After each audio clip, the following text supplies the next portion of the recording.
The Best of Our Knowledge explores topics on learning, education, and research. On today's episode, National Geographic scientist photographer Anand Varma captures images of beautiful secrets hiding in plain sight. We'll speak with Varma about his book, Invisible Wonders: Photographs of the Hidden World. And we'll learn about a federally funded study to research urban forests. I'm Lucas Willard, host of The Best of Our Knowledge.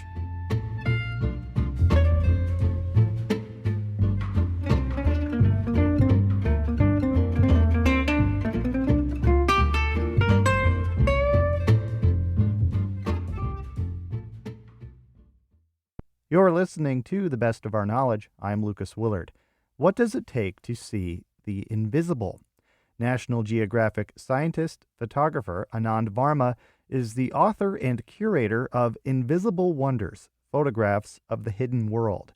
In the book, Varma and more than 100 of his colleagues used cutting-edge technology and camera artistry to reveal images of the unseen.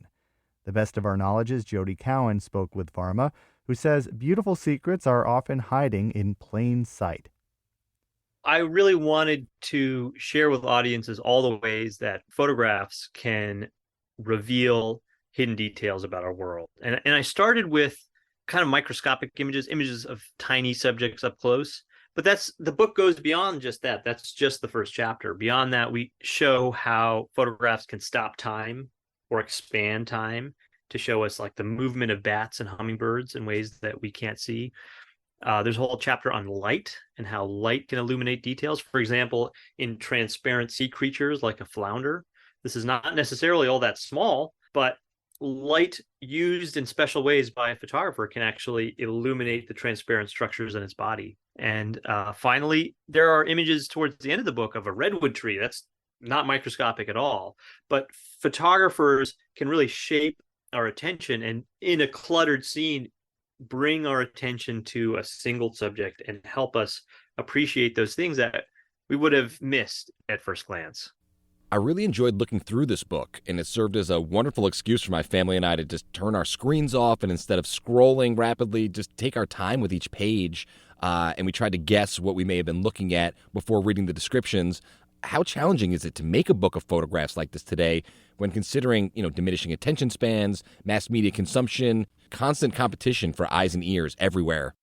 I'm so glad to hear that. This is very much the opposite of social media, in my opinion. I mean, this is in a world that is so fractured in terms of our attention. My sense is that the antidote to that is giving people a sense of wonder. So to show people an image that just begs for your attention, that inspires us to slow down and contemplate those things that we could never have imagined on our own. I think to me that is the best antidote to our attention being smeared all over the place. And so to be able to sit here with this book and to have these images that really stretch your imagination, I think that is really the goal. You are a scientist photographer. For you, which of those comes first, and how did one career lead to the other? Sure. For me, the science part came first. I was a kid growing up in Atlanta with a creek and some trees in my backyard, and I would always go back there with my older brother and sister, my friends, and look under rocks for salamanders and look for snakes and bugs. And to me, every day was a surprising journey. It was an exciting journey of discovery. And I thought, all right, the only way to continue this adventure is to become a scientist. And that's the track I was on. I went to study biology in college. And it wasn't until I got a summer job in college working for a National Geographic photographer that I realized, wait a minute, everything I wanted to do as a scientist, I can do as a photographer. And that's when I started going down this other path. And along the way, I realized I don't have to let go of this fantasy of being a scientist. I can bring that alongside with me. And today, the science informs the photography informs the science. They are kind of merged into a single career, a single identity for me. How did, if at all, your role in curating this book differ from other stories and projects you put together for National Geographic?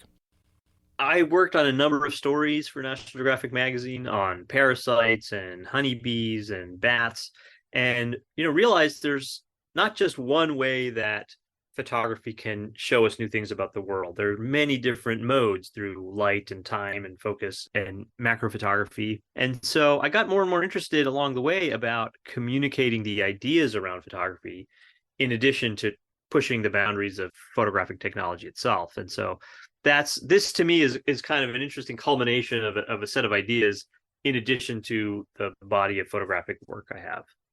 And is it a different process at all for you when you're working to publish photos or ideas that are solely yours versus working with other photographers and scientific minds?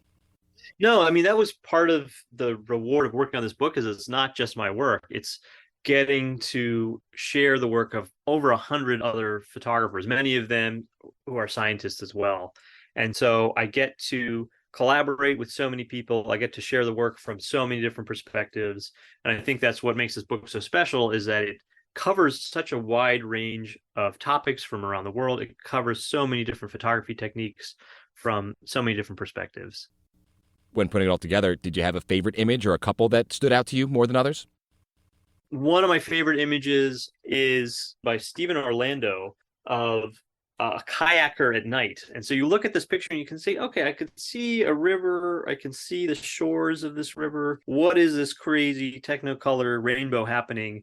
And then you read the caption and you realize the photographer has attached lights, LED lights, to a kayak paddle. All of a sudden, the image is unlocked and you can understand the strokes, the shape of the kayak paddle's movements in the water. And I thought, wow, that is so cool.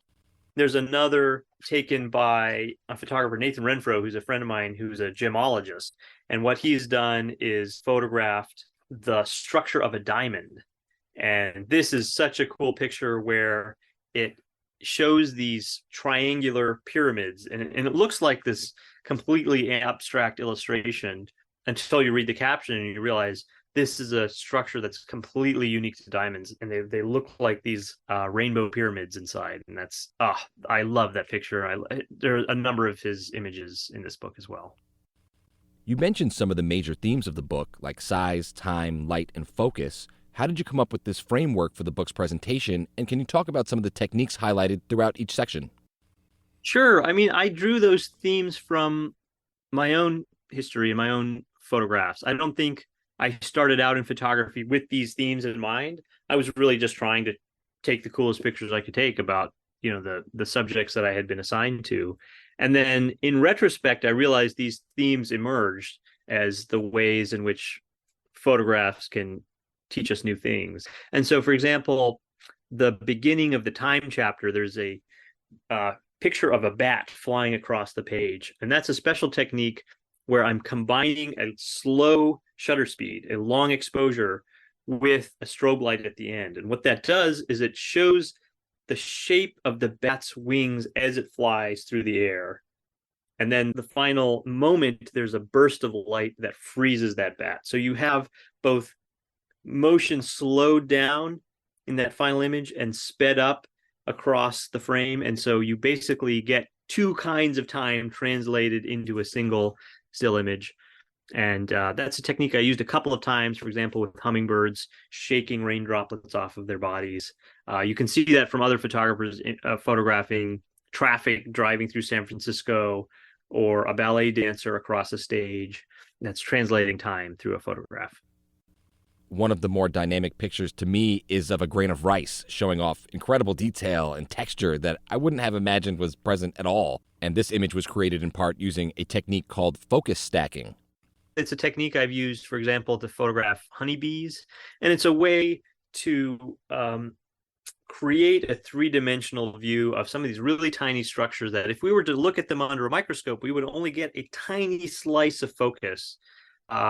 But through this technique of adding multiple images that are focused in slightly different positions, we can create a more three-dimensional view of these really tiny subjects. How big of a role does current technology play in creating these images? Could this book have been made 20, 10, or even 5 years ago? Some of them, yes, and some of them, no. Some of these images are really cutting-edge microscopy techniques using technology like differential interference contrast or even more modern and advanced techniques of microscopy. Others are very basic. They could have easily been taken with a film camera 50 years ago. And I think that's sort of the brilliance of this photography. Some of it is not inaccessible. It's a very basic form of photography, but it yet shows us things that are no less mind-blowing than the really high-tech images. Aside from creating beautiful imagery, what role does photography like yours have in advancing our scientific understanding of the natural world? That is a concept that first came to me while working on the honeybee story. Up until that moment, I thought my job is to translate or interpret the scientific discoveries of others.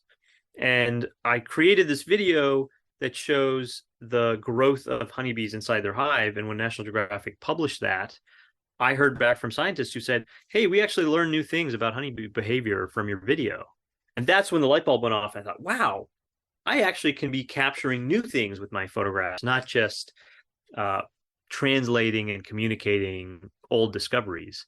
And that's really where it got really exciting to me, because I had given up this childhood dream of becoming a scientist in order to become a photographer. And that moment, it felt like I had come full circle. Like, wait a minute, I can actually discover new things. I can contribute new scientific understanding using my skills as a photographer. And that's super exciting for me. To me, it seemed to speak to the idea that for you, the learning process is never really finished.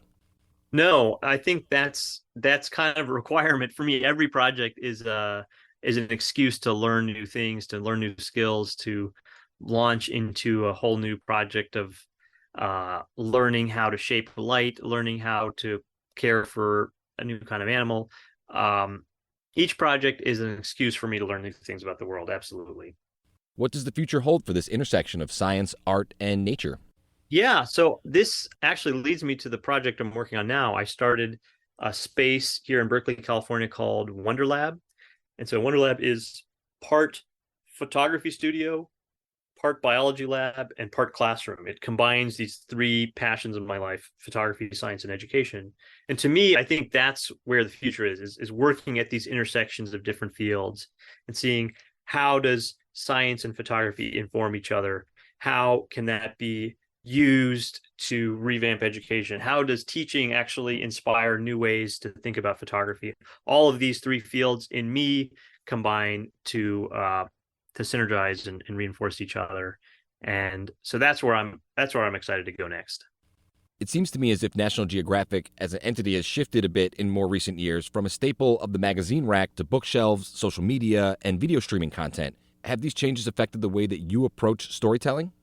Sure. And I do want to make a slight correction in the sense that there are these rumors that National Geographic magazine is going away, and that's not true. It is changing alongside every other kind of print publication, and that's certainly not the same audience and not the same funding that we once had. But working on a book is very different than working on a magazine story. It's a much broader view. It kind of takes in much wider range of perspectives and ideas, and it's sort of a much bigger endeavor than a magazine story.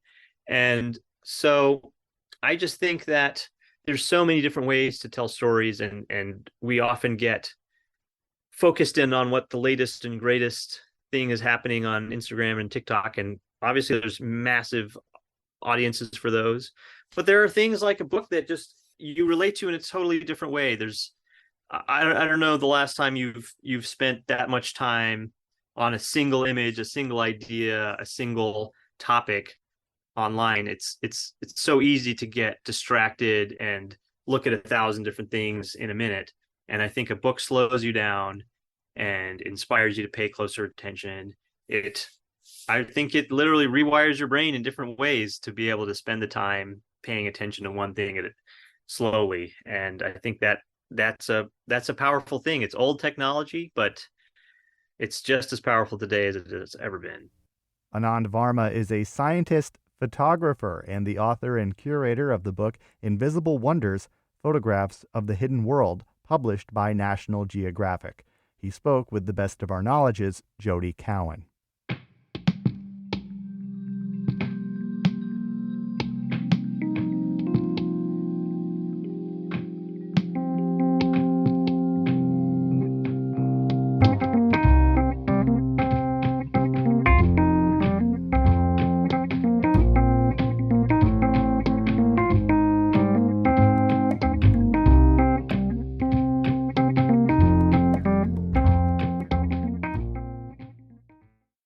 This is The Best of Our Knowledge. I'm Lucas Willard. With a goal of expanding access to trees and green spaces nationwide, the U.S. Forest Service is distributing $1 billion to municipalities and universities as it studies urban forests. As part of the effort, the University at Albany in New York was awarded $5 million to create a Center for Ecosystem-Based Climate Adaptation. Andre Lapinas, a professor in UAlbany's Department of Geography and Planning, is part of the team leading the school's participation in the effort. He spoke with Jim Levulis about what constitutes an urban forest. Well, there are definitions of urban forest. Typically, that's the trees which grow within the jurisdictions of different municipalities. So parks, trees along roads, that's all urban forests. And, everything which grows within the limits of city can be considered as an urban forest. More recently, we also extend this definition on green roofs, because people grow trees on roofs and even on walls of the buildings. So green forests, they kind of they're on expansion right now, yeah. And when it comes to an urban forest, what are the benefits of having a healthy one, an expansive one? Yes, well, that's actually a quite common question. And when I teach introductory course at SUNY Albany, and students often they ask what's the benefits for trees, and there are some cliche about trees, so they're saying, so trees, they give us most of the oxygen. No, that's not true. Trees, they don't give us most of the oxygen. Even if we burn all forest and all organic material on our planet, oxygen concentration will drop not that much, and a little bit more than 1%. And now we have about 20% of oxygen in atmosphere, so it will be like 19%. Some people also saying that, we need forests to compensate for industrial activities to sequestrate all this carbon, excessive carbon, which goes into atmosphere. That's also not exactly the reason why we would like to expand urban forests. Although forests in general, the global forests, they absorb some carbon from some amount of carbon from the atmosphere, but they far from being, kind of deal breakers in this question. Most of this carbon which they absorb during one season will go back to atmosphere through recycling of three parts like leaves, needles, small branches, fine roots. It will go back as a carbon dioxide into the atmosphere. However, much more than just, beautification of our streets. We really need this to fight global warming at a regional scale. So what they really do, first, of course, obvious feature is shadow. Trees, they also cool the space by providing high rate of evapotranspiration. So in addition to evaporation, which is a physical process from any water surface, trees also provide transpiration. That's why we call this process evapotranspiration. And transpiration could be actually larger than evaporation. Trees evaporate much faster. They transpirate water much faster than grass or bushes, and that's why they also release they take the heat from the surface because of this process of evapotranspiration. So they cool by providing shade, but also they cool by transpirating water into atmosphere. There are some other benefits of having trees within the city limits, so to speak. So trees, they have large root system which reduces soil erosion. And if you notice recent years, we can definitely see increase in precipitation. And increase in precipitation increases soil erosion, increases the motion of particles along the surface, and very often that's also kind of accompanied by pollution. So trees, they reduce erosion and they retain pollution at the places where pollution occurred, not spreading it to natural water bodies, to rivers, and so on. There are some other benefits as well. Trees, they, especially trees planted as windbreaks, they reduce the pollution of air by dust particles. So they clean the air by capturing these particles and depositing this around trees. So I guess that's pretty much main role of trees in kind of an ecosystem services within in urban environment. So as it pertains to this national effort, this national funding that is occurring from the U.S. Department of Agriculture, researchers at the University at Albany are set to receive $5 million, and a big part of it is going towards this urban climate adaptation of forest ecosystems with disadvantaged communities and youth efforts. A long title, but what are the main objectives of that effort? Yeah, main objective is to set up a center for ecosystem-based climate adaptations. And this center will interact with other organizations, including grassroots organizations and with the city of Albany to improve the urban forests within the city of Albany, to improve urban forests as well as to educate people about the importance of urban forests and to work with, as you mentioned, with disadvantaged communities. So it's the Center for not only implementation of plans on to increase green space within the city of Albany, but also it's the Center for education and special education of disadvantaged youth. As a matter of fact, we proposed to the U.S. Forest Service, we proposed to establish the intergenerational committee which will govern this, climate adaptation, ecosystem-based climate adaptation center. And we hope that this will also contribute to the environmental education within the university, as well as it will be certain public outreach. It will be public engagement in the environmental field within this upstate New York communities and within the city of Albany. And to that point, the city of Albany's efforts, the city is receiving almost $2 million from the USDA to undertake pruning of all 20,000 street trees. The city has a goal as well of planting 2,025 trees by 2025.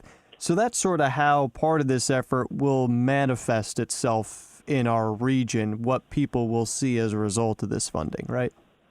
Well, I think that people will see that Albany will become a much cooler place in all senses, right? So it will become a cooler place to be, so it's more friendlier, greener space, but also improvement in urban forests will literally cool the environment, at least regionally, In that sense, work on this grants, that's the contribution to increase resilience of city of Albany and upstate New York to upcoming future, climate change and to global warming.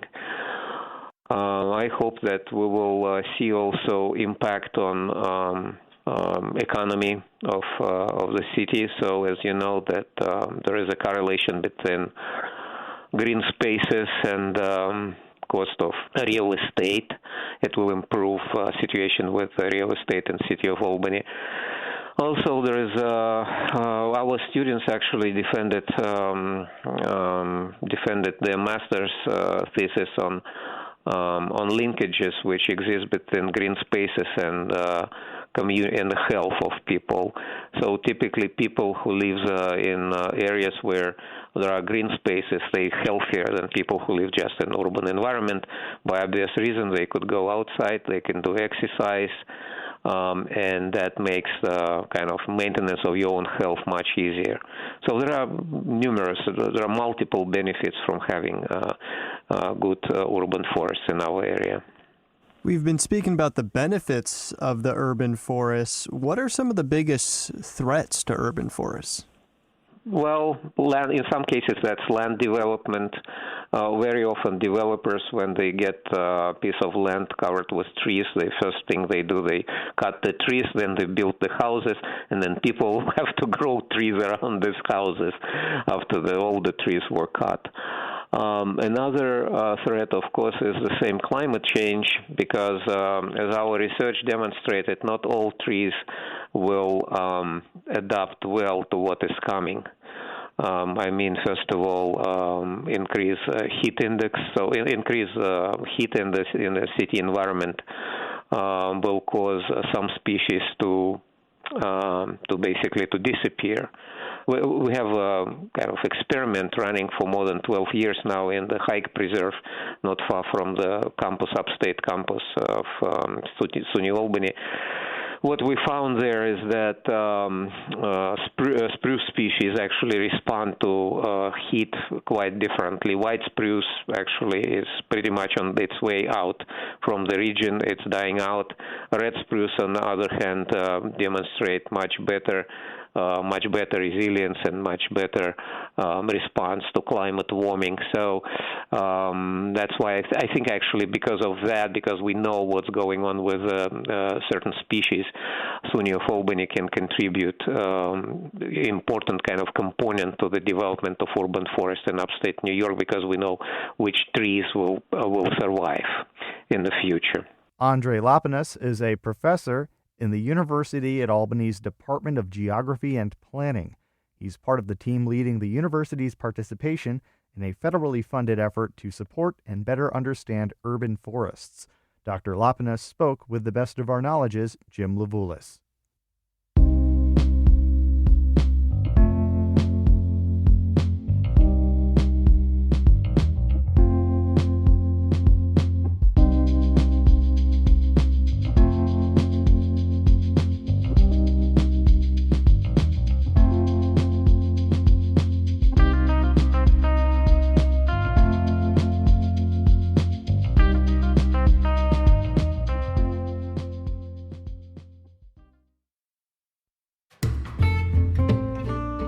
This has been The Best of Our Knowledge, episode 1726. The Best of Our Knowledge is a national production of WAMC Northeast Public Radio. Thanks to associate producer Jody Cowan. The latest on all National Productions programs is available via the Airwaves newsletter and our flagship station's website, WAMC.org. Until next time, I'm Lucas Willard.